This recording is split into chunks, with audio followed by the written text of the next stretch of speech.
ஆண்டவராக இயேசு கிறிஸ்துவின் இனிய நாமத்தினாலே உங்களை வாழ்த்துகிறேன்.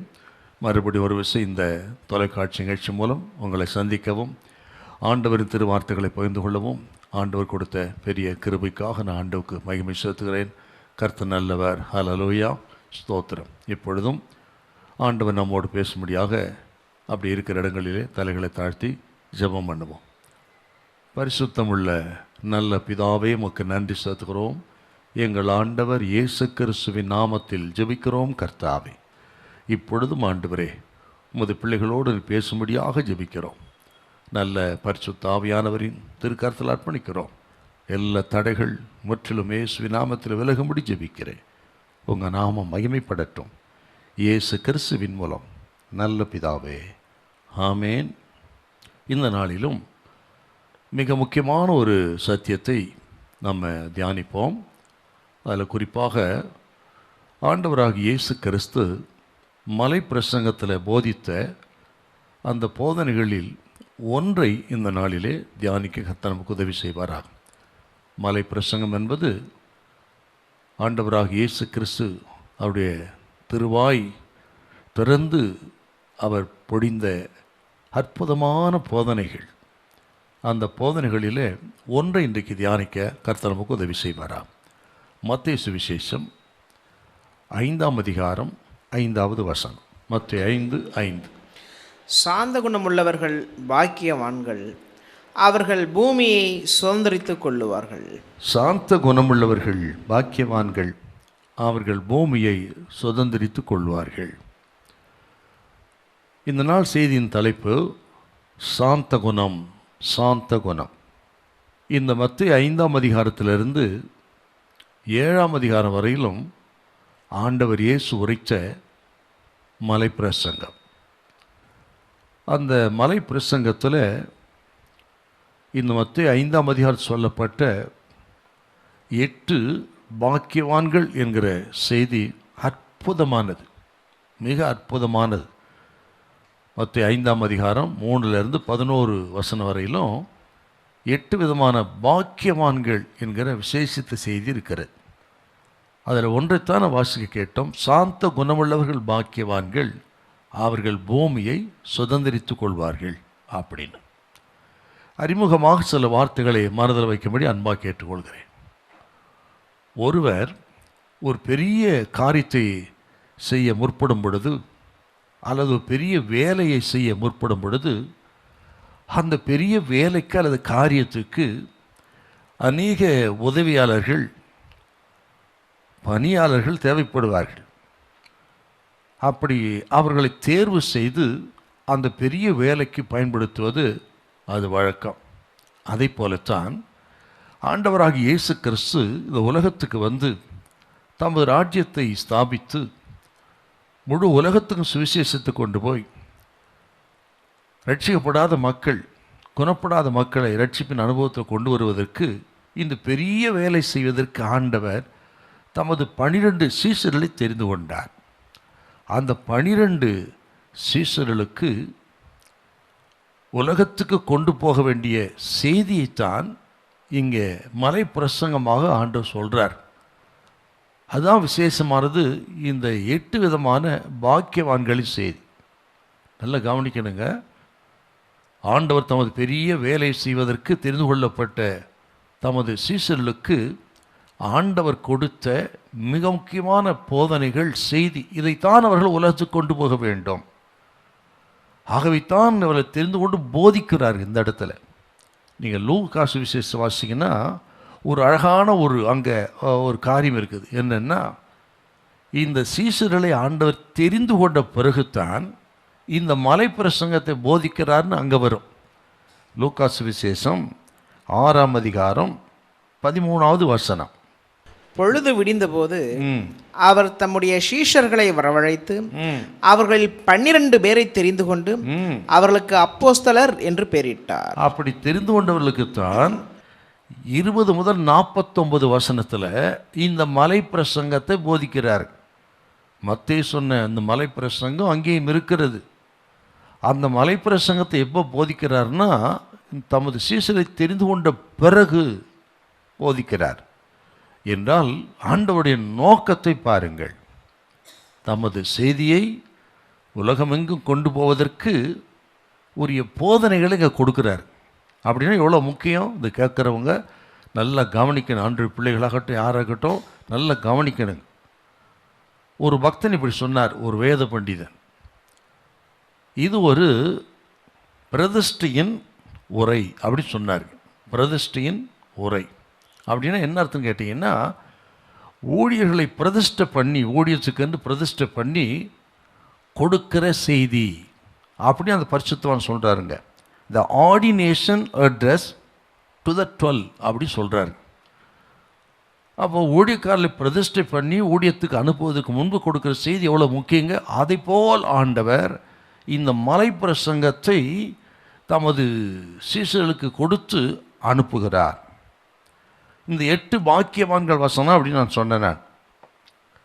இந்த 8 பாக்கியவான்களின் வசனம்ங்கிறது நல்லா கவனிக்கணும். கிறிஸ்தவர்களின் குணம், கிறிஸ்டியன் கேரக்டருங்க. அது நல்லா கவனிக்கணும். Christians character. எதோ மலைப்பிரசங்கம் நல்லா இருக்குங்க அப்படிங்கப்படி இல்லை. கிறிஸ்தவர்களின் குணலட்சணங்கள் அதுதாங்க இந்த மலைப்பிரசங்கம். குறிப்பாக இந்த பாக்கியவான்கள் இந்த வார்த்தை இருக்குது பார்த்தீங்களா, பிளஸட். அதுக்கு கிரேக்கத்தில் என்ன அர்த்தம்னு கேட்டிங்கன்னா மக்காரியோஸ் அப்படின்னு வருதுங்க. மக்காரியோஸ். மக்காரியோஸ் அப்படின்னா சந்தோஷம், மகிழ்ச்சி அப்படின்னு அர்த்தம். சந்தோஷம், மகிழ்ச்சி, ஹாப்பி அண்ட் ஜாய் அப்படின்னு வருது. என்ன அர்த்தம்னா, ஒரு கிறிஸ்தவனுடைய சந்தோஷத்துக்கு, மகிழ்ச்சிக்கு வழியே இந்த பாக்கியவான்கள் என்கிற அந்த போதனைகள் தான்.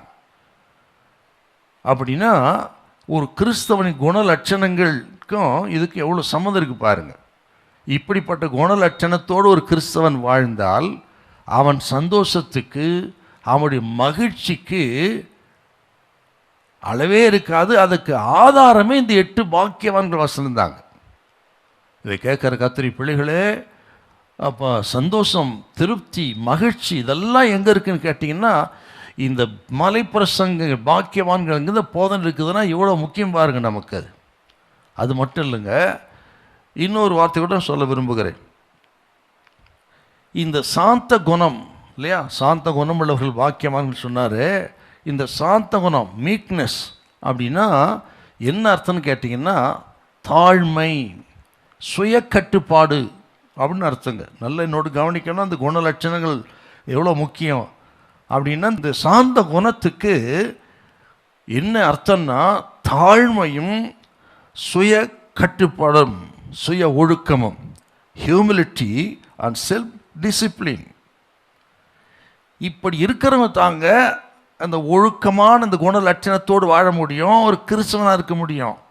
சாந்த குணமுள்ளவர்கள் தான் இந்த 8 குணலட்சணத்தோடு வாழக்கூடியவர்கள். அப்படின்னா அது பேசிக்காக இந்த வார்த்தை எவ்வளோ முக்கியம் பாருங்கள் நீங்கள். ஸ்தோத்திரம். தாழ்மையும் சுய ஒழுக்கமும். இது ஏன் நான் இவ்வளோ விவரமாக சொல்கிறேன்னு கேட்டிங்கன்னா, இன்றைக்கு கிறிஸ்தவத்தில் சபைகளிலே எப்பொழுது இல்லாத அளவுக்கு விரும்பத்தகாத நடவடிக்கைகள் பெருகிவிட்டது. எத்தனை வருஷம் செய்தி கேட்டாலும், எத்தனை வருஷம் குட் ஃப்ரைடே ஆராதித்தாலும், சிலுவை தியானத்தினத்தை கேட்டாலும், இன்றைக்கும் மாம்சத்தின்படி செயல்படுகிற விசுவாசிகள் பெருகிவிட்டார்கள். ஏன் ஊழியக்காரர்கள் அப்படித்தாங்க. எத்தனை இடங்களில் தேவையில்லாத வாக்குவாதங்கள், சண்டைகள், அடிதடிகள், கணவன் மனைவிக்கிடையே இல்லையா, சொந்த பந்தங்கள், எத்தனை இடங்களில் எப்பொழுது இல்லாத அளவுக்கு இப்பொழுது அதிகமாக இருக்கிறத நம்ம பார்க்குறோம். அப்படின்னா இந்த குணலட்சணங்கள் எங்கே போய்விட்டது? அப்போ கிறிஸ்தவ வாழ்க்கை என்பது அர்த்தமில்லாமல் இருக்கிறது. அப்படின்னா இந்த 5வது வசனம் ரொம்ப முக்கியம் நமக்கு. சாந்த குணமுள்ளவர்கள் பாக்கியவான்கள், அவர்கள் பூமியை சுதந்திரிப்பான வார்த்தை இன்றைய சமுதாயத்துக்கு, இன்றைய கிறிஸ்தவத்துக்கு மிக தேவையான ஒன்று, மிக தேவையான ஒன்று. ஆகவே என்னோடு கூட சேர்ந்து இந்த செய்தி கொஞ்சம் கவனிக்கணும். ஸ்தோத்திரம். அது உங்களுக்கு பிரயோஜனமாக இருக்கும். இப்போ இந்த குணம், இந்த சாந்த குணம் நமக்கு வரணும்னா இயேசுவை போல வாழ பழகணுங்க.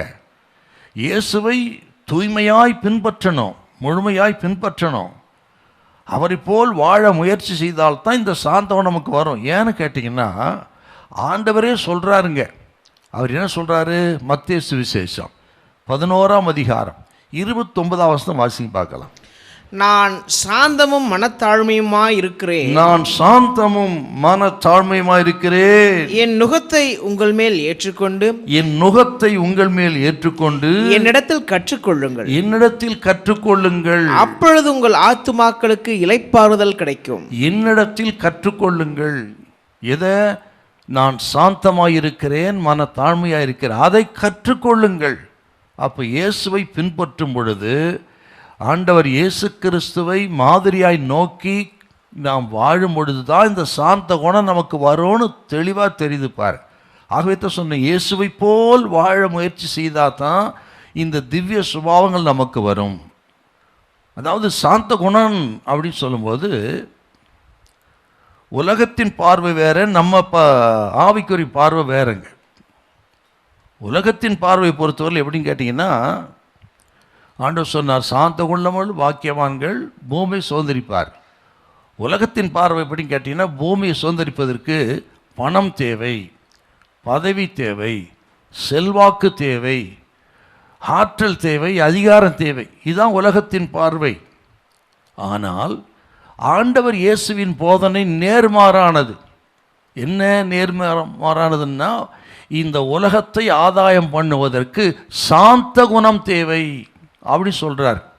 அந்த நாட்கள் இதெல்லாம் ஒரு புரட்சிகரமான ஒரு போதனைங்க. இதெல்லாம் உலகத்தின் பார்வை வேற, நம்ம பார்வை வேற. அப்போ பூமியை சுதந்திரிக்க தேவை பணம், பதவி, அந்தஸ்து, அதெல்லாம் இல்லை, சாந்த குணம் தேவை என்று ஆண்டவரின் போதனை எவ்வளோ முக்கியம் பாருங்க. உலக சந்தோஷம் வேற, நம்ம சந்தோஷம் வேறங்க. நான் சொன்னேன் பாக்கியவான் என்றால் சந்தோஷம், மகிழ்ச்சின்னு. அப்போ உலக சந்தோஷம் வேற, நம்ம சந்தோஷம் வேற. உலக சந்தோஷம் என்ன?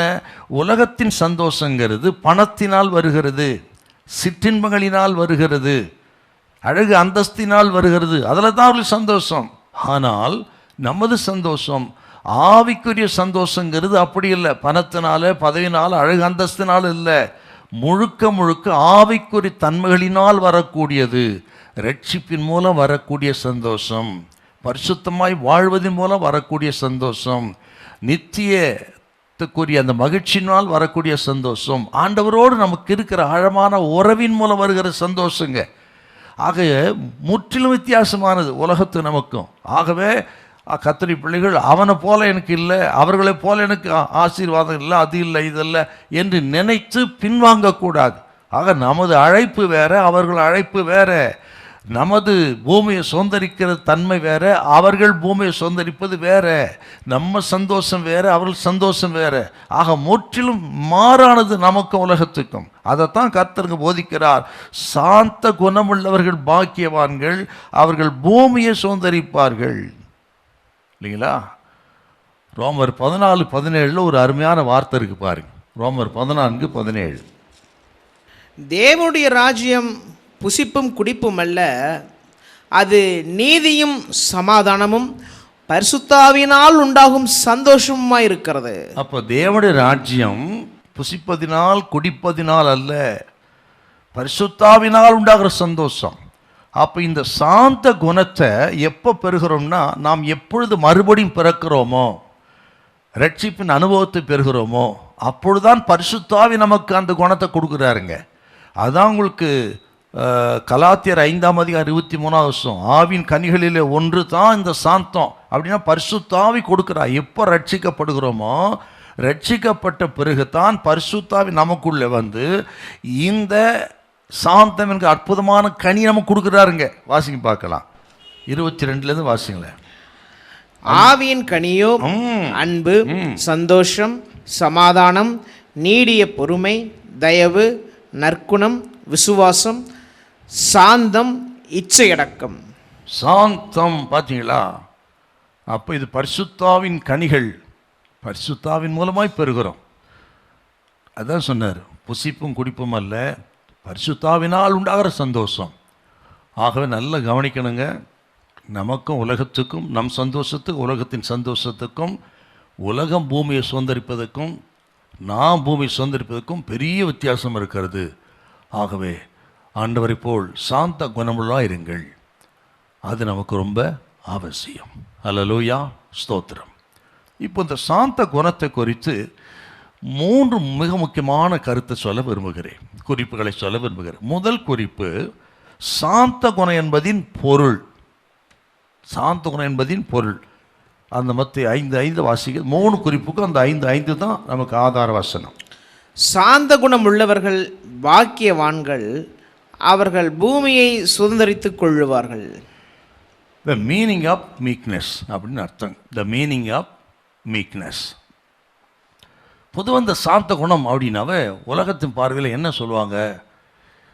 சாந்தமாக இருக்கணும்னு பார்த்தீங்கன்னா உலகம் என்ன சொல்லுதுன்னா, இவன் எதிர்த்து நிற்க திராணி இல்லாதவன், முதுகெலும்பு இல்லாதவன், தைரியம் இல்லாதவன், ஆக இவன் எதுக்குமே லாயக்கற்றவன், அடிபணிந்து வாழக்கூடியவன் என்றெல்லாம் சொல்கிறார்.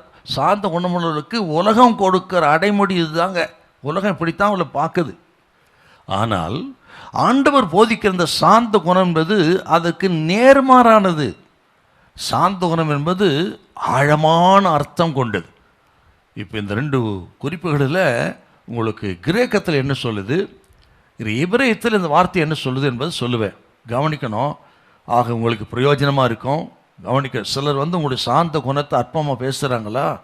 ஒன்றுக்கு லாய்க்கு இல்லாதவன், ஏத்தனுக்கு திராணி இல்லாதவன், தைரியம் இல்லாதவன், ஆக பலனற்றவன் என்னெல்லாம் சொல்லுவார். நீங்களாம் ஒரு ஆண்கள் தானா என்றெல்லாம் கூட சொல்கிறவங்க இருக்கிறாங்க. ஒருவேளை உங்களை அப்படி சொல்லலாம். கவனிங்கள். இப்போ சாந்த குணத்தின் அர்த்தம் என்ன? நீங்கள் சாந்த குணமாக இருப்பதினால் இப்படி உலகம் உங்களை இகழ்ந்து பேசினால் ஒருபோதும் நீங்கள் சோர்ந்து போகக்கூடாது. ஆண்டவர் சாந்த குணமுள்ளவரை எப்படி நினைக்கிறார், அது அர்த்தம் என்ன என்பதை அறிந்து கொண்டால் நீங்கள் ஒருபோதும் சோர்ந்து கொள்ள மாட்டீங்க. பதிலாக பூமியை சுதந்தரிக்க கர்த்தர் உதவி செய்வார். ஹல்லேலூயா, ஆமேன். இப்போ இந்த சாந்த குணம் மீக்னஸ்ன்னு சொன்ன பார்த்தீங்களா, அதுக்கு எபிரேயத்தில் ப்ராஸ் அப்படின்னு அர்த்தங்க. ப்ராஸ் அப்படின்னு அர்த்தம். PRAUS, ப்ராஸ் அப்படின்னு அர்த்தம். இதுக்கு பல அர்த்தங்கள் இருக்குதுங்க. இந்த ஒன்று ஒன்றா சொல்லுவேன், கவனிக்கணுங்க. இது ஒரு வேளை நீங்கள் உங்கள் குணம் வித்தியாசமாக இருந்தால் இதை அப்படியே நீங்கள் வாழ்க்கைக்கு கொண்டு வர பிரயாசப்படும். அதுக்கு தான் இந்த செய்தி ஆழமாக பேசுறதுங்க. அப்போ இந்த ப்ராஸ் அப்படின்னு சொன்னால் இதுக்கு அர்த்தம் என்னன்னு கேட்டிங்கன்னா, கீழ்ப்படிதல் நிறைந்த தாழ்மையுடன் ஆண்டவரின் வழிகாட்டுதலை ஏற்றுக்கொள்ளுதல் அப்படின்னு நேரடி மீனிங்க. கீழ்ப்படிதல் நிறைந்த தாழ்மையுடன் ஆண்டவரின் வழிகாட்டுதலை ஏற்றுக்கொள்ளுதல். இல்லையா? ஆண்டவர் எதை சொன்னாலும் எதை வழிகட்டினா தாழ்மையோடு ஏற்றுக்கொண்டு கீழ்ப்படுகிறவனுக்கு பேர் தாங்க சாந்த குணமுள்ளவர்கள். மட்டுமல்ல, தேவனுடைய பராமரிப்பில் இருப்பவர்கள். நல்லா கவனிக்கணும். ஒரு ஆளுகைக்குள்ளே பராமரிப்பில் இருக்கிறவர்கள் எந்த விதத்திலும் யார் மேலும் கசந்து கொள்ள மாட்டார்கள். அப்படிப்பட்ட சூழ்நிலை வந்தாலும் தங்களை அடக்கி ஆள்கிறவர்கள், அவர்களுக்கு பேர் தாங்க சாந்த குணமுள்ளவர்கள். இல்லைங்களா? ஆண்டவருடைய பராமரிப்பு இருக்கிற ஜனம் கசந்து கொள்ள மாட்டாங்க. மட்டுமல்ல, நம் வாழ்க்கையில் என்ன நடந்தாலும் அவர் சித்தமில்லாமல் நடப்பதில்லை என்று வாழ்க்கையில் நடக்கிற அத்தனையும் பொறுமையாக ஏற்றுக்கொள்வார்கள். அவர் தாங்க சாந்த குணமுள்ளவர்கள். மட்டுமல்ல, அடுத்தவர் கோபப்பட்டாலும் தான் கோபப்பட மாட்டார்கள். அது மட்டுமல்ல, கோபப்பட்டு அடுத்தவர்களை பழி வாங்குவதோ அவர்கள் பேசுவது போல பேசுவதோ இல்லை. இன்னும் சொல்ல போனால், அப்படிப்பட்டவர்களை துன்புறுத்தினால் அதை ஏற்றுக்கொண்டு அதற்கு பதில் நன்மையே செய்வது, இதுதாங்க சாந்த குணம்.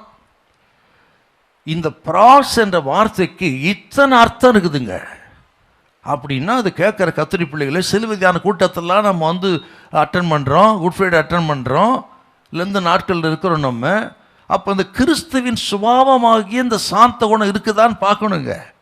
அடுத்தவன் கோபப்பட்டால் தான் கோபப்படாமல் தன்னை ஆராய்ந்து பார்க்கறது, யாரையும் பழிவாங்க நினைக்காது, கோபப்படுத்தி அடித்து துன்புறுத்தினாலும் பொறுமையோடு ஏற்றுக்கொண்டு அவர்களுக்காக ஜெபம் பண்ணுறது இல்லைங்களா, ஆண்டவருடைய வழிகாட்டுதலை ஏற்றுக்கொண்டு கீழ்ப்படிந்து நடக்கிறது, இதெல்லாம் இந்த சாந்த குணம் என்ற வார்த்தைக்கு அர்த்தம்.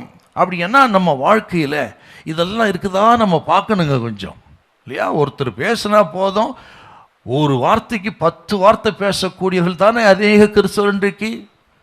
பேசும்பொழுது அடிக்கிறவர்கள் இருக்கிறார்ல, எத்தனை கோர்ட்டு கேஸு வம்பு வழக்கு இருக்குது கிறிஸ்தவங்க, எத்தனை சபைகளில் அடிதடி. துக்கமான விஷயங்க அது.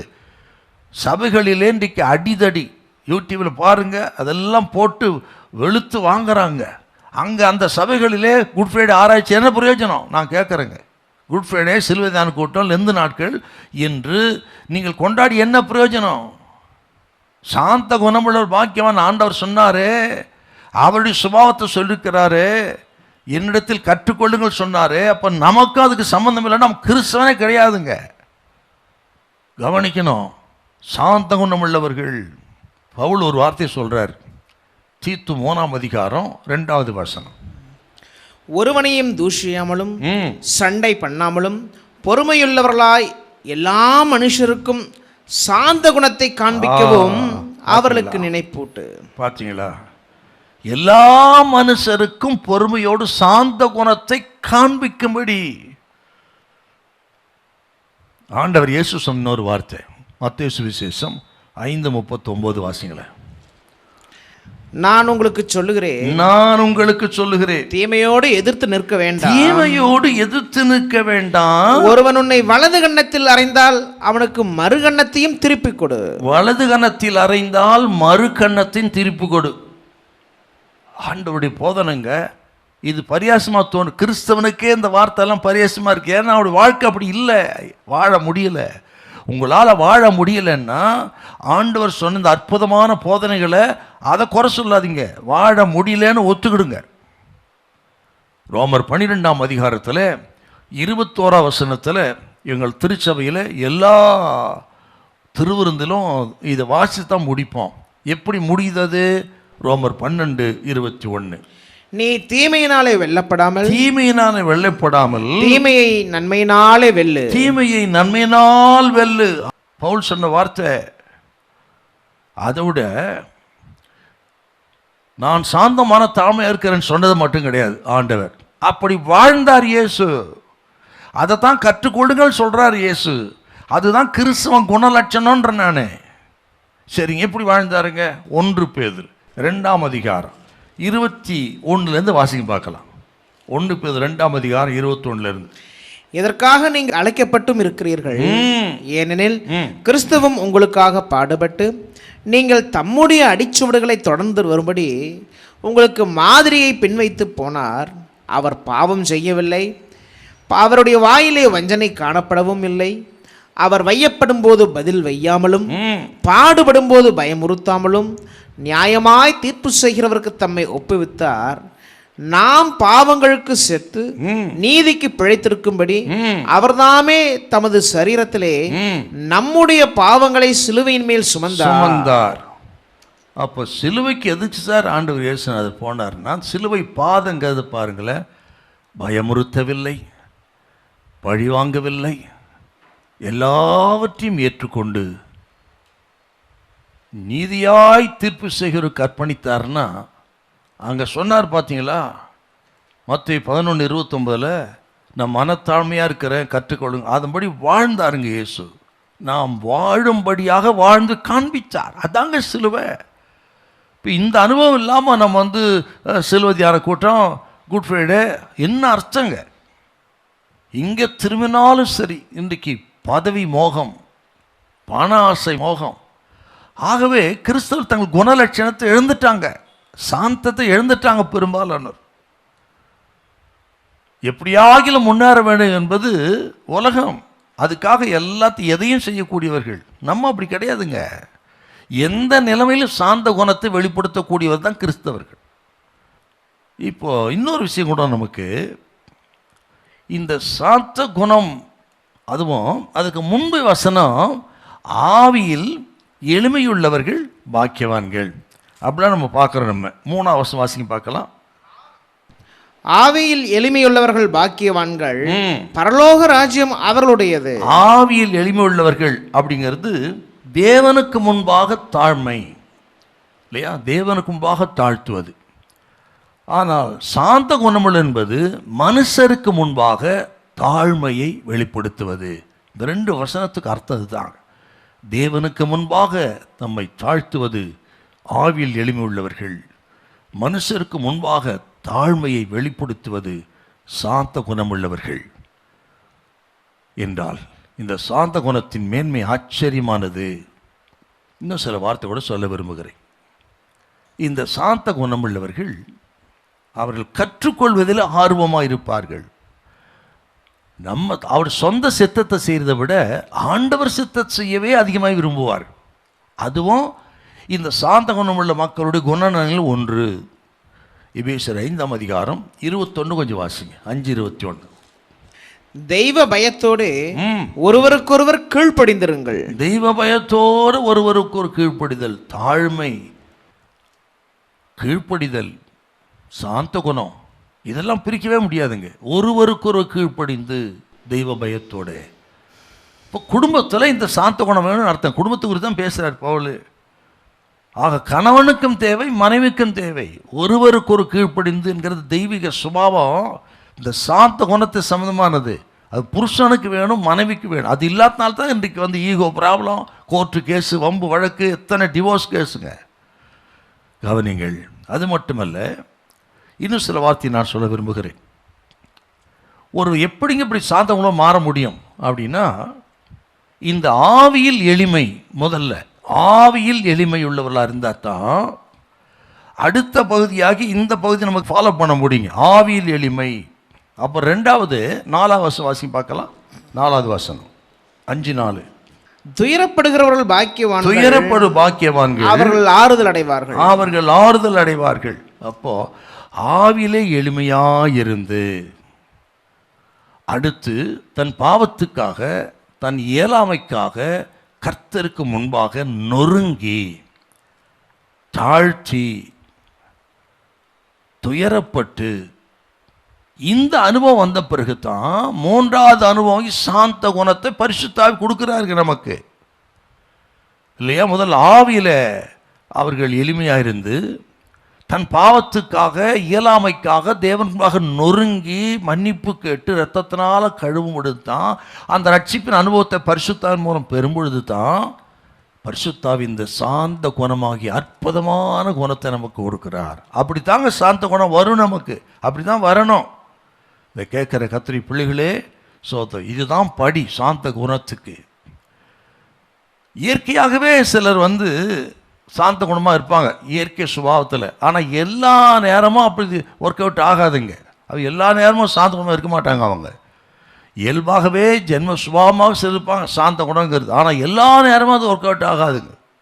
நான் காலேஜ் படிக்கும் பொழுது ஒரு நல்ல பெஸ்ட்டு ஃப்ரெண்டு இருந்தாங்க. ரொம்ப சாப்பிட்டுன்னா அதை போல் சாப்பிட்டு பார்க்க முடியாது, அவ்வளோ சாப்பிட்டானவன், எல்லாருக்கும் பிரியமானவன், எங்கள் ஃப்ரெண்டு தான் அவன். ஆனால் ஒரு நாள் திடீரென்று இன்னொரு காலேஜுக்குள்ளே நுழைந்து கத்தியால் குத்தி விட்டு அவன் ஜெயிலுக்கு போயிட்டான். எங்களால் நம்பவே முடியலைங்க. அவனா பாருங்க, சாந்த குணங்கிறது ஆண்டவர் கொடுக்காவிட்டால் எல்லா நேரமும் அதை நம்ம அந்த குணத்தை வெளிப்படுத்த முடியாது. அவர் கொடுக்கிறார். மோசே பாருங்க, இயல்பாகவே சாந்த குணமுள்ள அல்ல. கோபத்தில் ஒரு எகிப்தினை கொன்று போட்டார் பாருங்க. பேதுரு பாருங்க, அவர் கூட இயல்பாகவே ஒரு சாந்த குணமுள்ளவர் அல்ல.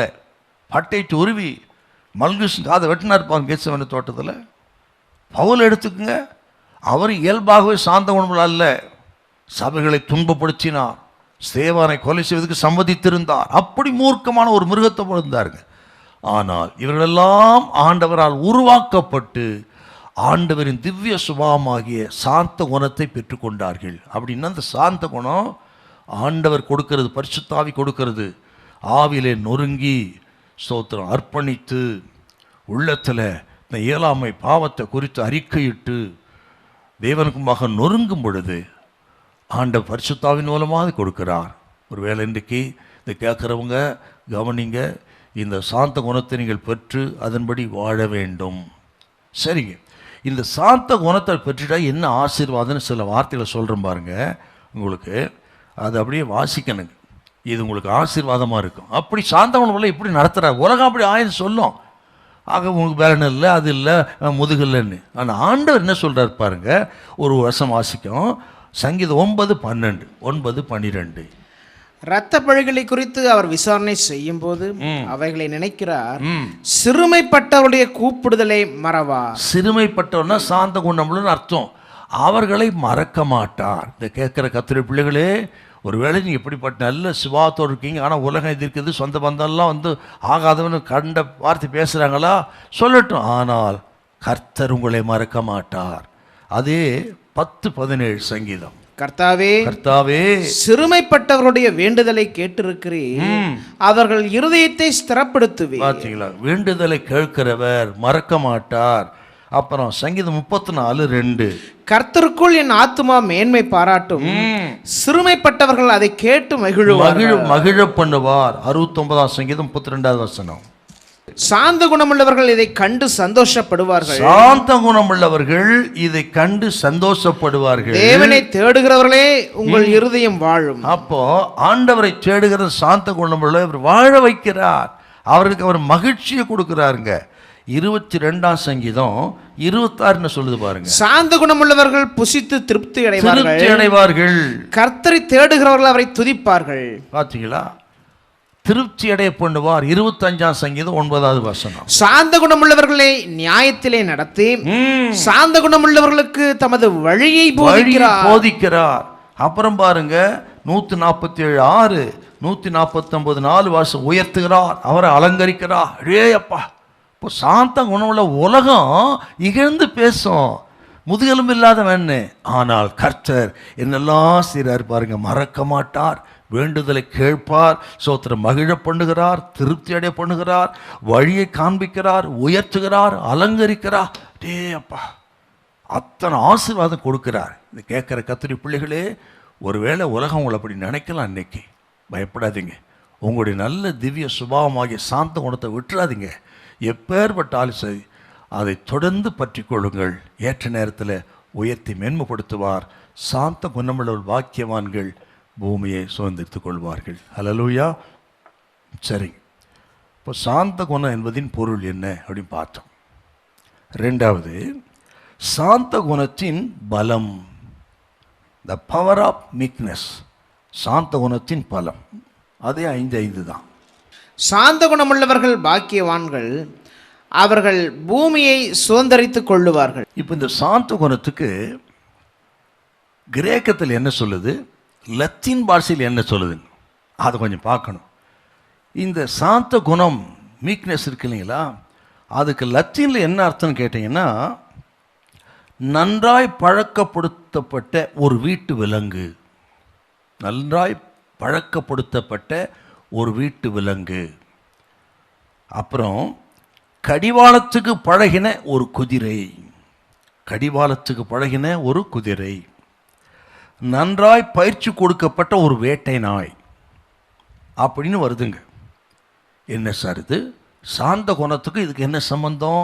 நன்றாய் பழகிவிட்ட ஒரு வீட்டு விலங்கு, கடிவாளத்துக்கு பழகின ஒரு குதிரை, நன்றாய் பயிற்சி கொடுக்கப்பட்ட ஒரு வேட்டை நாய்னா, இவர்களெல்லாம் சுபாவங்கள் வித்தியாசமானது. விலங்கின் சுபாவம், குதிரையின் சுபாவம் இல்லையா, நாய் சுபாவம் வித்தியாசமானது. ஆனால் அவர்கள் பழகின பிறகு தங்களுடைய அந்த பொல்லாத சுபாவத்தை அடக்கி கொள்கிறது. அதுதான் அர்த்தம் அதுக்கு. அப்படி எப்படித்தான் நம்ம ரட்சிக்கப்படுறதுக்கு முன்னாடி இருந்திருக்கலாம்.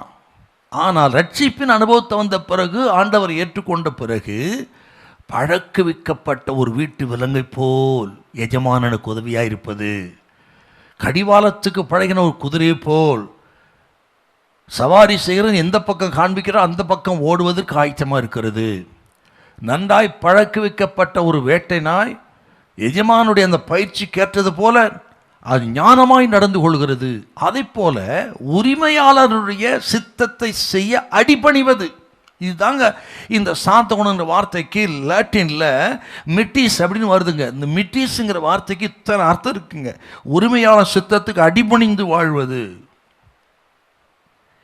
இதுதான் எஜமானனுக்கு, இதான் இப்படி இருக்கிற மிருகங்கள் தான் எஜமானுக்கு பயன்படும். அதை போல் இப்படி வாழ்கிறவர்கள், தன்னை அடக்கி கொண்டு எஜமானுடைய சித்தத்துக்கு ஒப்பு கொடுத்து வாழ்கிறவர்கள் தான் ஆண்டவருக்கு பிரயோஜனம்.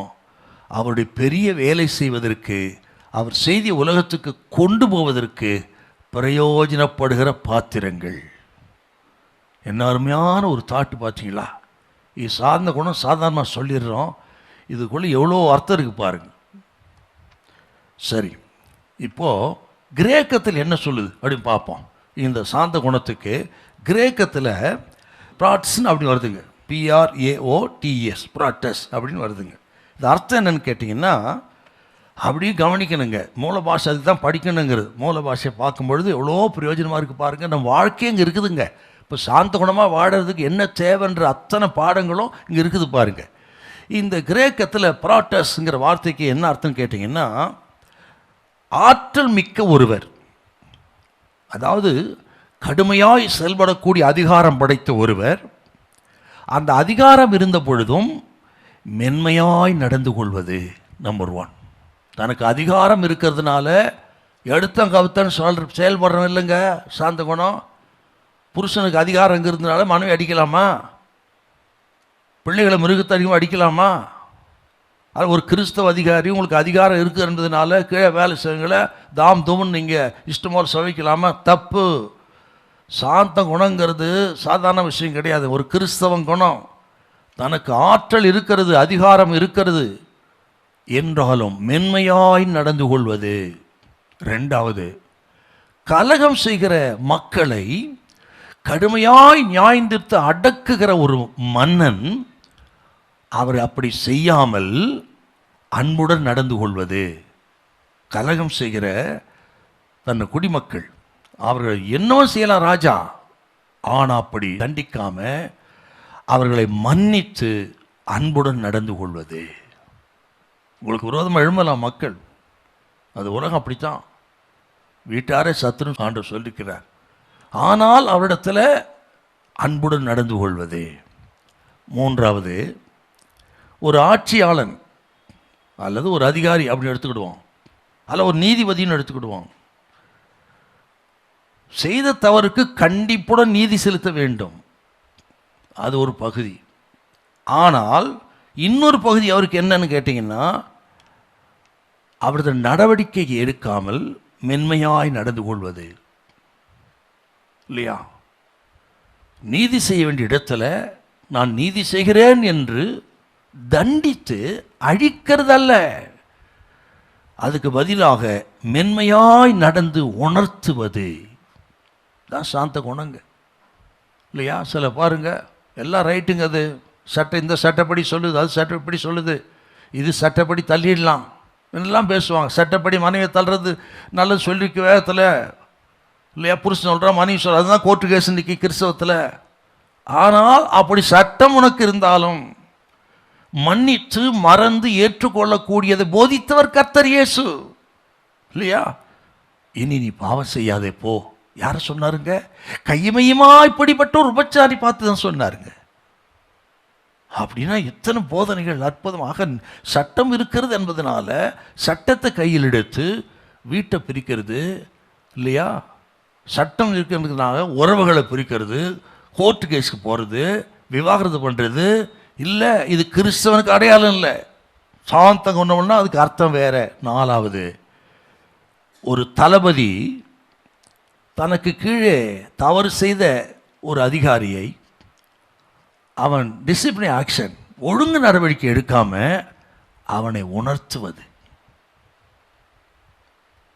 எத்தனை அர்த்தங்க டேயப்பா! லத்தீனில் சொன்னதை பாருங்க, கிரேக்கத்தில் சொன்னதை பாருங்க.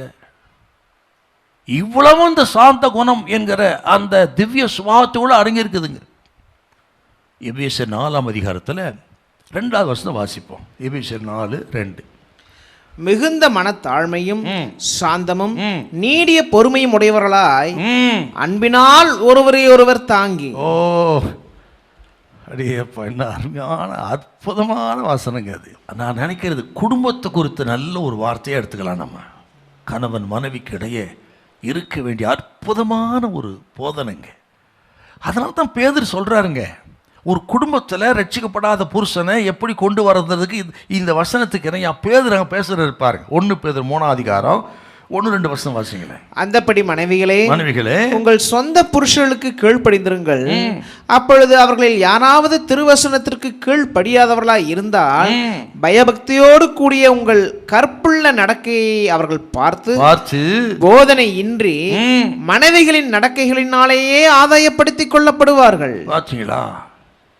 போதனையின்றி மனைவியின் நடக்கையினாலே, சாந்த குணமுள்ள நடக்கையினாலே, சாந்தமும் அமைதலுள்ள குணமே வெளியேறப்பட்டு அலங்காரமாக இருக்க கடவுது. இதே அதிகாரத்தில் தொடர்ந்து எழுதுறாரு பாருங்க. பார்த்தீங்களா? அப்போ குடும்பத்தை கட்டுறதுக்கு இந்த சாந்த குணம் எவ்வளோ முக்கியம் பாருங்க. அதை தான் எபேசியர் 4:2 வாசித்தோம். நம்ம அற்புதமான வசனங்க. நம்ம இப்போ என்ன தலைப்பில் பார்க்குறோம்னா சாந்த குணத்தின் பலம். அப்போ இந்த மெட்டிஸ் பராஸ் இந்த 2 வார்த்தையும் கம்பேர் பண்ணி பார்த்தீங்கன்னா சாந்த குணம் என்பது அது மென்மையும் பலமும் இணைந்தது. மென்மையும் பலமும் இணைந்தது. ஸ்ட்ரென்த் அண்ட் ஜென்டில்னஸ் அப்படின்னு வருது. 2ம் இணைந்து தாங்க சாந்த குணம். தேவனுக்கு முன்பாக மனுஷனுக்கு முன்பாக நல்ல மனப்பான்மை வெளிப்படுத்துவது. சிலர் பாருங்க கர்த்தருக்கு முன்பாக அப்படி இருப்பாங்க, ஆனால் மனுஷனுக்கு முன்பாக இருக்க மாட்டாங்க. ஆனால் இந்த சாந்த குணங்கிறது நான் ஆரம்பத்தை சொல்லிட்டு உங்களுக்கு சோத்திரம், தேவனுக்கு முன்பாக மனுஷனுக்கு முன்பாக தன் நல்ல மனப்பான்மை வெளிப்படுத்துவது. ஃபார் எக்ஸாம்பிள், எத்தனை தான் கஷ்டம் நஷ்டம் பாடுகள் வந்தாலும் சரி, அப்படி வாழ்கிற சில மக்களை பாருங்கள், நீங்கள் வாழ்ந்தவர்களை பாருங்கள். குறிப்பாக யோபுக்கு பாருங்க, எல்லாம் போயிடுச்சு, ஒரே நாள் ஆடு மாடு மிருக ஜீவன்கள், ஏன் 10 பிள்ளைகளும் போயிட்டாங்க. போன பிறகும் அவர் தேவனிடத்தில் எப்படி நடந்துக்கிறாரு, மனைவிடத்தில் எப்படி நடந்துக்கிறார் பார்க்கலாங்களா? யோபு 1:21. நிர்வாணியாய் என் தாயின் கர்ப்பத்திலிருந்து வந்தேன், நிர்வாணியாய் அவ்விடத்துக்கு திரும்புவேன். கர்த்தர் கொடுத்தார், கர்த்தர் எடுத்தார், கர்த்தருடைய நாமத்துக்கு ஸ்தோத்திரம். பார்த்தீங்களா? எல்லாத்தையும் இழந்துட்டாருங்க அவரு. ஆனால் என்ன சொல்றாரு? கர்த்தர் கொடுத்தார், கர்த்தர் எடுத்தார், கர்த்தர் நாமத்துக்கே மகிமுண்டா. ஆண்டவரிடத்தில் நல்ல மனப்பான்மைன்னு சொன்னோம். பார்த்தீங்களா? என்னதான் வந்தாலும் போனாலும் ஆண்டவரோடு உறவு கெடாது. அதான் சாந்தமுள்ளவர்கள். சரிங்க, அடுத்த பகுதி பாருங்க. 2ஆம் அதிகாரம் 9-10 என்ன சொல்லுது? 2ஆம் அதிகாரம் 9-10. அப்பொழுது அவன் மனைவி அவனை பார்த்து, நீர் இன்னும் உம்முடைய உத்தமத்தில் உறுதியாய் நிற்கிறீரோ, தேவனை தூஷித்து ஜீவனை விடும் என்றாள். அதற்கு அவன், நீ பைத்தியக்காரி பேசுகிறது போல பேசுகிறாய், தேவன் கையிலே நன்மையை பெற்ற நாம் தீமையையும் பெற வேண்டாமோ என்றான். இப்போ மனைவிடத்தில் எப்படி டீல் பண்றாரு பாருங்க. தேவனிடத்தில் அப்படி பேசினாரு, கத்த கொடுத்தார், கத்த எடுத்தார், நாமத்துக்கு ஸ்தோத்திரம். அந்த உறவு ஸ்ட்ராங்காக இருக்குது. இப்போ மனைவியிடத்தில் பேசுகிறார். மனைவியே சொல்லுது, தேவனை தூஷித்து ஜீவனை நீ போய் தற்கொலை பண்ணி சாக வேண்டியதானுங்க. அந்த அம்மா என்ன பேசுகிறாரு? அவரிடத்தில் நன்மை பெற்ற நாம் தீமை பெற வேண்டாமோ என்று. மனைவியோடு அந்த உறவு எந்த விதம் கெட்டு போகலைங்க. ஆகவே தான் அதே மனைவியோடு வாழ்ந்து இன்னும் 10 பிள்ளைகளை பெற்றெடுத்து ஆசீர்வாதமாக இருந்தார். அப்படின்னா சாந்த குணமுள்ளவர்கள், தேவனோடும் மனுஷனோடும் நல்ல மனப்பான்மை உள்ளவர்கள் இல்லையா? ஆண்டவரை நம்புகிறவர்கள், ஆண்டவருக்கு கீழ்ப்படுகிறவர்கள், எந்த நிலைமையிலும் தன்னை அர்ப்பணித்து வாழ்கிறவர்கள். யோபின் வாழ்க்கை தானே, என்னத்தான் நடந்தாலும் சரி ஆண்டவரோடும் மனுஷன் உறவை கெடுக்கல பாருங்க. அர்ப்பணிப்புள்ள ஒரு வாழ்க்கை. இதை கேட்குற கத்திரி பிள்ளைகளே, அப்படியே இருதயத்தில் உணர்ந்து எப்படியாக முயற்சி பண்ணுங்க. அதுக்கு தான் பேசுறது. ஆண்டவர் இயேசுவை பாருங்கள். கெத்செமனே தோட்டத்தில் ஜெபித்த ஜெபம் எத்தனை அற்புதமான ஒரு ஜெபம். அடுத்த நாள் சிலுவைங்க இல்லையா? கன்னத்தில் அடித்து காரி உமிழ்ந்து கைது செய்து கொண்டு போய் சிலுவையில் ஆணி அரைத்து கொள்ளுவார்கள். எல்லா அப்பாவுக்கும் தெரியும், நல்லா தெரியும் அவருக்கு. நல்லா தெரிந்தும் கெத்செமனே தோட்டத்தில் ஜெபித்த ஜெபம், அர்ப்பணித்து ஜெபித்த ஜெபம். வாசிக்கலாம், மத்தேயு சுவிசேஷம் 26:19. சற்று அப்புறம் போய் முகங்குப்புற விழுந்து, என் பிதாவே, இந்த பாத்திரம் என்னை விட்டு நீங்க கூடுமானால் நீங்கும்படி செய்யும். ஆகிலும் என் சித்தத்தின்படி அல்ல, உம்முடைய சித்தத்தின்படியே ஆக கடவது என்று தன் முழுவதும் தன் சித்தத்தை அடக்கி கொண்டு பிதாவின் சித்தத்துக்கு அர்ப்பணித்தார். ஆண்டவரோடு நல்ல மனப்பான்மைன்னு அர்த்தம். அப்புறம் பாருங்க, பட்டயத்தை எடுத்து உருவின பேதுரு, கைது செய்ய வந்த மல்குஸ், அவரிடத்தில் எப்படி நடக்கிறார் பாருங்க. சீமோனே, பட்டயத்தை உரையில போடு. மல்குஸ் விழுந்து போன வெட்டப்பட்ட காதை எடுத்து கைது செய்ய வந்தவன் அவன் காதை ஒட்ட வைத்து, நல்லா இருக்கியாப்பா, சோமா போய் வா. ஏன் அவ்வளோ தூரம்? கூடவே இருந்த சீசன் முத்தத்தை காட்டி கொடு வந்திருக்கிறான். சொல்கிறாரு, யுவதாசே சிநேகிதனே, ஆமாம் சிநேகிதனே, முத்தத்தினாலே மனுஷகுமாரை காட்டி கொடுக்குறாய். என்ன சாந்தம்! பிதாவோடும் மனுஷனோடும் ஆண்டோடைய உறவு பாருங்க. அதுதான் சொல்கிறாருங்க, நான் சாந்த மனத்தாழ்மையாக இருக்க என்னிடத்தில் கற்றுக்கொள்ளுங்கள். அப்படின்னா இந்த பாடம் நமக்கு எவ்வளோ முக்கியமாக இருக்குதுங்க.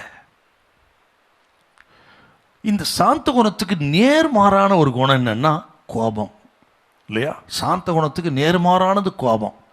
இந்த கோபத்தை குறித்து சில வார்த்தைகளை நம்ம பார்க்கணும். நம்ம இதை குறித்து வேதம் என்ன சொல்லுது?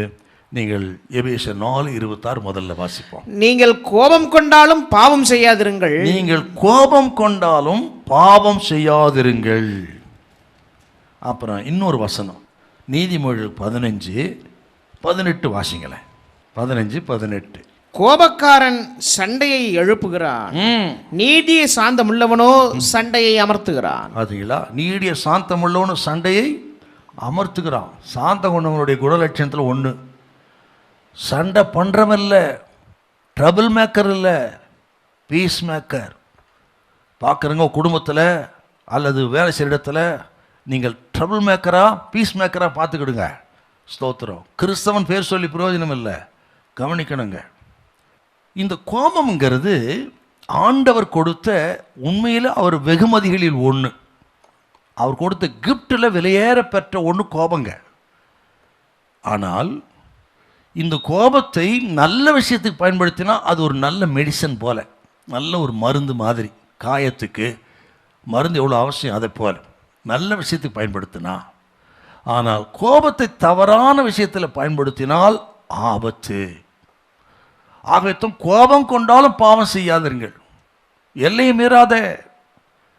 நல்ல விஷயத்தில் கோபப்படலாம். ஆண்டவர் இயேசுவை பாருங்கள், கோபப்பட்டிருக்கிறார், கோபப்படாமல் இருந்திருக்கிறார். அப்படி இருக்குது. நீங்கள் மார்க்கு சுவிசேஷம் 3:5 வாசிங்கன்னா கோபப்பட்டார்னு வருது பாருங்க. 3:5. அவருடைய இருதய கடினத்தம் நிமித்தம் அவர் விசனப்பட்டு கோபத்துடனே சுற்றிலும் இருந்தவர்களை பார்த்து. ஒரு மனுஷன் சூம்பின கையோட மனுஷன், அவனுக்கு சோகம் கொடுக்க விரும்புகிறாருங்க. அதை கண்டு அங்கே அந்த பரிசேயர்கள் எல்லாம் அவர்கள் ஆண்டவர் இயேசு இருதயத்தில் தூஷிக்கிறார். ஆண்டவர் கோபப்பட்டு திரும்பி பார்க்குறார். அப்புறம் சோகம் கொடுத்தார். அங்கே பாருங்கள், அவர் கண்கள் கோபத்தினால வெளிப்படுது பாருங்க. அப்புறம் பாருங்க, நீங்கள் மார்க்கு 11:15, மத்தேயு 21:12, லூக்கா 19:45, யோவான் 2:14-15 இதெல்லாம் வாசித்து பாருங்க. ஸ்தோத்திரம்.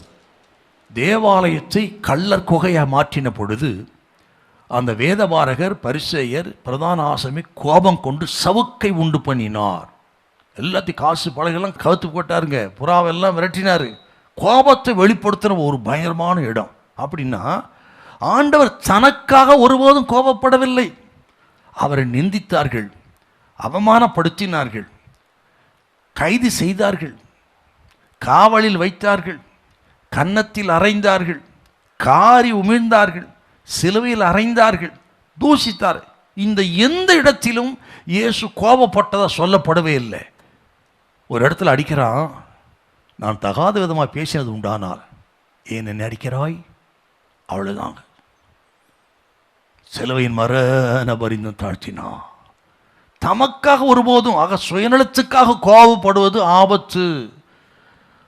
ஆகவே ஆண்டவருக்கு பிரியமான ஆவிக்குரிய காரியங்களில் கோபம் வருவது நல்லது. அது ஒன்று தப்பு ஒன்றும் கிடையாதுங்க. ஐயோ சாத்தான் அப்படி பண்ணுறானே, இப்படி பண்ணுறானே, விடக்கூடாது. எழுந்து நின்று போராடி ஜெபம் பண்ணி ஆத்துமக்கள் ஆண்டவருக்கு பிடிக்க எடுக்கணும், நரகத்திலேருந்து பிடித்து எடுக்கணும். அந்த கோபம் நல்லது. ஆக அப்படிப்பட்ட ஆவிக்குரிய காரியங்களை வைராக்கியம் பாராட்டுங்கள். சுயநலத்துக்கு ஆபத்தை யூஸ் பண்ணாதீங்க. சமாதானமாயிருங்க. இயேசுவை பாருங்கள். சாந்த குணமுள்ளவர்கள் பாக்கியவான்கள், அவர்கள் பூமியை சுதந்தரிப்பார்கள். ஒருத்தர் சொன்னார்படி, கட்டுப்பாடுடன் வாழ வேண்டும், ஆனால் தீமைக்கு ஒருபோதும் தலைவணங்கக்கூடாது. சாந்த குணத்துக்கு ஒரு ஸ்டேட்மெண்ட்டுங்க. கட்டுப்பாடுடன் வாழ வேண்டும், ஆனால் தீமைக்கு ஒருபோதும் தலைவணங்கக்கூடாது. இதுதான் சாந்த குணனுடைய குவாலிஃபிகேஷன். ஆகவே இதை கேட்கிற கத்திரி பிள்ளைகளே, இந்த சாந்த குணத்தின் பலம் பாருங்கள். அப்படி சாந்த குணமுள்ளாக இருக்க கர்த்தர் உதவி செய்வாராக. முயற்சி பண்ணுங்கள். மூன்றாவது, சாந்த குணத்தின் ஆசீர்வாதம். இப்போ மறுபடியும் அந்த 5:5. சாந்த குணம் உள்ளவர்கள் பாக்கியவான்கள், அவர்கள் பூமியை சுதந்தரித்துக் கொள்ளுவார்கள். ஆண்டவர் சொன்ன வார்த்தை ரொம்ப அருமையான வார்த்தை. இப்படி யோசித்து பாருங்க. பணக்காரர்கள் பாக்கியவான்கள், அவர்கள் செழிப்பாக இருப்பார்கள் சொல்லலை.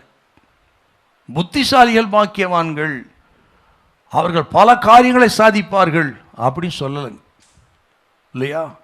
பராக்கிரமசாலிகள் பலசாலிகள் பாக்கியவான்கள், அவர்கள் எல்லாவற்றையும் வெற்றி பெறுவார்கள் அப்படி சொல்லலை. ஆண்டவர் சொன்னார், சாந்த குணமுள்ளவர்கள் பாக்கியவான்கள், அவர்கள் பூமியை சுதந்தரிப்பார்கள். அப்படின்னா இது ஆசீர்வாதம் என்னன்னு கேட்டிங்கன்னா, சாந்த குணத்துக்கு ஒரு வெகுமதி இருக்கிறது ஆண்டவர் கரத்திலிருந்து. சாந்த குணமாக இருக்கிறவர்கள உலகம் பரியாசம் பண்ணலாம், உலகத்தின் பார்வையில் அன்றைக்கி நஷ்டம் கூட படலாம். ஆனால் சாந்த குணமுள்ள வாழும் பொழுது அவர்களுக்கு ஒரு வெகுமதியை கர்த்தர் வைத்திருக்கிறார். அவர்கள் பூமியை சுதந்தரித்துக் கொள்வார்கள். நீதிமொழிகள் 16:32 கொஞ்சம் வாசிங்களேன். 16:32. பலவானை பார்க்கிலும் நீடிய சாந்தமுள்ளவன் உத்தமன், பட்டணத்தை பிடிக்கிறவனை பார்க்கிலும் தன் மனதை அடக்குகிறவன் உத்தமன். பார்த்தீங்களா? இப்போ சாந்தங்களுடைய பலத்தை பாருங்க. இப்போ இந்த சுதந்திரித்துக் கொள்வார்கள் ஆண்டவர் சொன்னாரே, சாந்த குணமுள்ளவர்கள் பாக்கியவான்கள், அவர்கள் பூமியை சுதந்திரித்துக் கொள்வார்கள். இந்த சுதந்திரித்துக் கொள்ளுதல், இன்ஹெரிட், இந்த வார்த்தை இருக்கு பார்த்தீங்களா? அதுக்கு என்ன அர்த்தம்னா, கிரேக்கத்தில் ஒரு வழியாத ஒரு வார்த்தை அதில் போடும் பார்த்துங்க. கிளரோ நோமியோ அப்படின்னு வருதுங்க. கிளரோ நோமியோ, KLERONOMEO அப்படின்னு வருது. இதுக்கு என்ன அர்த்தம்னு கேட்டேன். சுதந்திரித்து கொள்ளுதல், அதுக்கு என்ன அர்த்தம்னா மூல பாஷையில் ஒருவருக்கு ஒதுக்கப்பட்ட பங்கை பெறுவது. ஒருவருக்கு ஒதுக்கப்பட்ட பங்கை பெறுவது, அதாவது அவரது நியாயமான பங்கை பெற்றுக்கொள்வது. இதுக்கு பேர் தாங்க சுதந்திரித்து கொள்வது. அப்படின்னு என்ன அர்த்தம்னு கேட்டிங்கன்னா, இப்படி சாந்த குணமெல்லாம் இருந்தால் உங்களுக்குன்னு ஒரு பங்கை வைத்திருக்கிறார். அந்த பங்கை, அந்த வெகுமதியை அவர் உங்களுக்கு கொடுப்பார், நீங்கள் பெற்றுக்கொள்வீர்கள். இப்போ சாந்த குணமாக வாழ்ந்தவங்களை கர்த்தர் கைவிட்ட மாட்டாருங்க. அவர் பட்சத்தில் நின்று அவர்களுக்காக எல்லாவற்றையும் செய்து, நான் ஆரம்பத்தை சொன்னேன் பார்த்தீங்களா சங்கீதங்களில், அத்தனை ஆசீர்வாதங்கள் கொடுக்கிறார். அதான் சொல்கிறார், சுதந்திரித்துக் கொள்வார்கள். இந்த வசனத்தை ஆண்டவர் எங்கே மேற்கோள் காட்டுறாருன்னா, பழைய ஏற்பாட்டிலும் மேற்கோள் காட்டுறாருங்க. பழைய ஏற்பாட்டில் எங்கே வருது? சங்கீதம் 37:11 பாருங்க. 37:11. சாந்த குணமுள்ளவர்கள் பூமியை சுதந்திரித்து மிகுந்த சமாதானத்தினால் மன மகிழ்ச்சியாயிருப்பார்கள். அங்கேருந்து தாங்க இயேசுநாதர் எடுத்து பயன்படுத்துகிறாருங்க. அப்படின்னா என்ன அர்த்தம்? நீங்கள் தொடர்ந்து அந்த முன்னபின் வசனத்தை வாசித்து பாருங்கள். துன்மார்க்கனுக்கு நியாய தீர்ப்பு கொடுக்கிற காலம் வருகிறது, அதே போல் சாந்த குணங்களுக்கு வெகுமதி கொடுக்கிற காலம் வருகிறது அப்படி சொல்கிறாரு இல்லையா? துன்மார்க்கன் இந்த உலகத்தை எப்படி தான் வாழலாம், ஆனால் அவனுக்கு நியாய தீர்ப்பு கொடுக்கிற காலம் வந்து கொண்டிருக்கிறது. அதே போல் சாந்த குணமுள்ளமாய் வாழ்கிற தேவ பிள்ளைகளே, அதற்குரிய பலனை கர்த்தர் கொடுக்கிறார், அது உங்களை நோக்கி வந்து கொண்டிருக்கிறது. ஆகவே நீங்கள் உங்கள் பங்கை பெற்றுக்கொள்வீர்கள். உங்களுக்கென்று கர்த்தர் வைத்திருக்கிற சாந்த குணமுள்ளமாய் வாழ்கிற தேவ ஜனத்துக்கு வைத்திருக்க ஆசீர்வாதத்தை நிச்சயமாய் பெறுவீர்கள் என்று ஆண்டவர் சொல்கிறார். நீங்கள் வெட்கப்பட்டு போக மாட்டீங்க. கர்த்தர் அவர்களுக்கு உங்களை உயர்த்தி மேன்மைப்படுத்துவார். ஸ்தோத்திரம். சரியான நேரத்தில் சரியான வழியில் துல்லியமாக நிறைவேற்றுவார் அப்படின்னு ஒரு பக்தன் சொன்னார். நிச்சயமாக இது நடக்கும். இப்போ இந்த பூமியை சுதந்திரித்துக் கொள்வார் அந்த வார்த்தை இருக்குப்பா. சில வார்த்தைகளை சொல்லி ஜெபிக்க விரும்புகிறேன். பூமியை சுதந்திரித்துக் கொள்வார்கள் அப்படின்னா அதை விட இதுக்கு இன்னொரு சரியான மொழிபெயர்ப்பு என்னன்னு கேட்டிங்கன்னா, ஸ்தோத்திரம், அவர்கள் கானானை சுதந்திரித்துக் கொள்வார்கள். அதுக்கு இணையாக தான் இது வருது. த மீக் ஷால் இன்ஹெரிட் த லேண்ட் அப்படின்னு வருதுங்க. அப்படின்னா அந்த நிலத்தை சுதந்திரித்துக் கொள்வார்கள். சாந்த குணம் என்ன நிலத்தை? ஆண்டவர் இஸ்ரவேல் ஜனத்துக்கு கொடுத்த கானான் தேசம். அந்த கானான் தேசத்தை நீங்கள் சுதந்திரித்துக் கொள்வீர்கள் அப்படின்னு சொல்லியிருக்கிறாரு. அதுக்கு இணையான வார்த்தைங்க இது. இப்போ நீங்கள் ஆதியாகமம் 15ஆம் அதிகாரம் 7வது வசனமும் உபாகமம் 4:38 கொஞ்சம் வாசி பார்க்கலாம். பின்னும் அவர் அவனை நோக்கி, இந்த தேசத்தை உனக்கு சுதந்திரமாக கொடுக்கும் பொருட்டு உன்னை ஊர் என்கிற கல்தையருடைய பட்டணத்திலிருந்து அழைத்து வந்த கர்த்தர் நானே என்றார். இப்போ உபாகத்தை வாசிங்க. 4:38 உன்னிலும் பலத்த பெரிய ஜாதிகளை உனக்கு முன்னின்று துரத்தவும் உன்னை அழைத்து கொண்டு போய் இந்நாளில் இருக்கிறது போல அவர்கள் தேசத்தை உனக்கு சுதந்திரமாக கொடுக்கவும் உன்னை தமது முகத்துக்கு முன் தமது மிகுந்த வல்லமையினால் எகிப்திலிருந்தும் புறப்பட பண்ணினார். அப்ப என்ன சொல்றாருன்னா, இந்த இஸ்ரவேல் ஜனம் ஆண்டவரை நம்பி தங்கள் வழிகளை கர்த்தருக்கு ஒப்பு கொடுத்து அர்ப்பணித்து வாழ்ந்து விட்டால் ஒரு நாள் வாக்குத்தத்தம் பண்ணப்பட்ட தேசத்தை பெறுவீர்கள். அதுதான் ஆதியாகமம் 15 உபாகம் 4. அதை போல் ஆண்டவருக்கு தங்களை அர்ப்பணித்து கீழ்ப்படிந்து அவர் ஆளுகைக்கு நம்ம ஒப்பு கொடுத்து வாழ்ந்து விட்டால், அப்படிப்பட்ட சாந்த குணமுள்ளவர்களாக இருந்து விட்டால் வாக்குத்தத்தம் பண்ணப்பட்ட கானான் தேசத்தை பெறுவீர்கள் என்றாரே, அதை போல நமக்கு வாக்குத்தத்தம் கொண்டு. என்ன வாக்குத்தத்தம்? ஆண்டவராகிய 2ஆம் வருகையில் வரப்போகிறார். ராஜாதி ராஜா வரப்போகிறார். வந்து இதே உலகத்தில் 1000 வருஷம் அரசாட்சி ஆளப்போகிறார். அந்த 1000 அரசாட்சியில் பூமியை நீங்கள் சுதந்திரிப்பீர்கள்.